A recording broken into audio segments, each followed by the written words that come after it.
চায়ের বিজনেস করার সবচেয়ে সহজ মেথড। আপনি যদি পরিবারের দায়িত্বশীল ব্যক্তি হন তাহলে আপনাকে নিশ্চয়ই প্রতি মাসে পরিবারের জন্য টাকা দিতে হয়, নিজের চলতে হয়।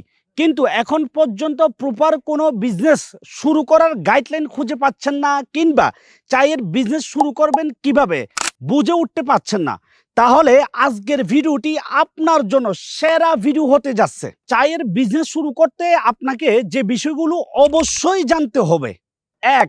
চায়ের মার্কেট সম্পর্কে সঠিক জ্ঞান থাকা। আপনার এরিয়ায় মোট কতগুলো চায়ের দোকান আছে তার লিস্ট করা, তাদের নাম, ঠিকানা এবং মোবাইল নাম্বার লিখে রাখা। কোন এরিয়ায় কোন চা বেশি চলে তা লেখা।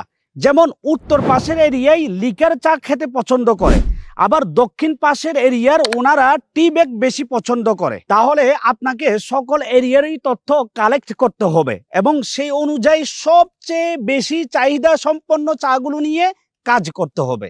2. সেলসের সঠিক পরিকল্পনা থাকতে হবে। সঠিক গন্তব্যের পরিকল্পনাহীন বাস কখনো নির্দিষ্ট স্থানে পৌঁছাবে কি?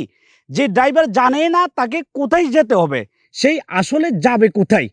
ঠিক তেমনি আপনার যদি সেলসের সঠিক পরিকল্পনা না থাকে, আপনি কত টাকার সেল করবেন, কত টাকার প্রফিট করবেন, কিভাবে সেলস কমপ্লিট করবেন তা যদি না জানেন, তাহলে আপনি মাস শেষে তেমন সেলই করতে পারবেন না। এই জন্য আপনাকে প্রতি মাসে কত টাকার সেল করবেন তা নির্ধারণ করতে হবে। 3. নির্ভরযোগ্য ও বিশ্বস্ত পাইকারি চায়ের উৎস ক্লিয়ার থাকা।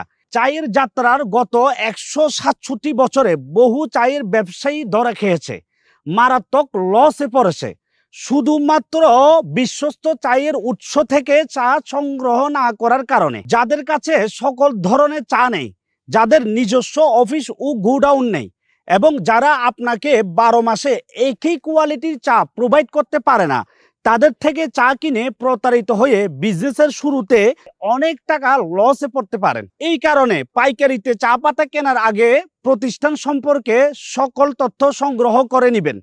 সম্ভব হলে প্রতিষ্ঠান ভিজিট করে দেখবেন আসলেই বিশ্বস্ত প্রতিষ্ঠান হবে কিনা।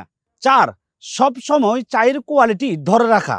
আপনি প্রথমে ভালো মানের চা দিলেন, কিন্তু পরের বার চা দিলেন লো কোয়ালিটির, সে দোকানদার বা কাস্টমার কি আপনার কাছ থেকে আর চা পাতা সংগ্রহ করবে? নিজের সোনার ডিম পাড়া হাঁসকে তো আপনিই নষ্ট করলেন। যাদের কাছ থেকে চা পাতা সংগ্রহ করবেন অবশ্যই কোয়ালিটি এনশিওর হয়ে নেবেন এবং আপনিও আপনার কাস্টমারকে কোয়ালিটিফুল চা দিবেন। 5. ফিল্ডে লেগে থাকা। বিজনেস হচ্ছে খেলার মাঠ।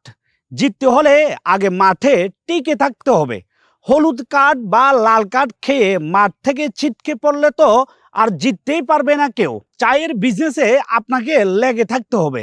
সেল ভালো না হলে কেন হচ্ছে না সেটা খুঁজে বের করে সেটার সমাধান করতে হবে। দোকানদার কোনো কমপ্লেন করলে সাথেই সমাধান করে দিবেন। যত কিছুই আসুক লাইফে, ফিল্ড থেকে সরে গেলে ভালো করার আগ মুহূর্তে আপনি সরে গেলেন, মূলত এতে আপনারই লস। চায়ের বিজনেসে সফল হতে আমরা সঙ্গী হিসেবে রাজধানীটি আপনার পাশে থাকতে চাই সব সময়। পাইকারিতে যে কোনো গ্রেডের চা পাতা নিতে চাইলে 100% সাপোর্ট পাবেন ইনশাআল্লাহ। চায়ের অজানা তথ্য জানতে সরাসরি স্ক্রিনে দেওয়া নাম্বারে কল করতে পারেন। আসসালামু আলাইকুম ওয়া রাহমাতুল্লাহি ওয়া বারাকাতুহু।